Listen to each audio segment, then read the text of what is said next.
نبی علیہ السلام نے سیدنا علی کو ایک جنگی مہم کا سرپرست بنا کے بھیجا.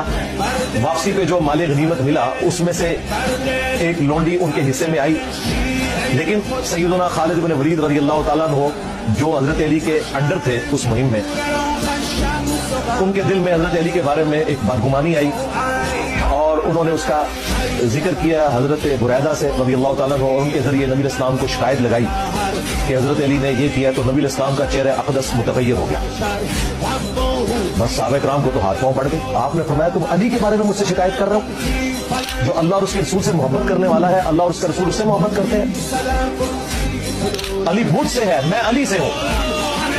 اس موقع پہ پتا پھر فرمایا من کنت مولا ہوں فہذا علی مولا ہوں, جس کا مولا میں ہوں اس کا مولا علی ہے. اور پھر فرمایا علی میرے بعد بھی تم سب کے مولا ہیں.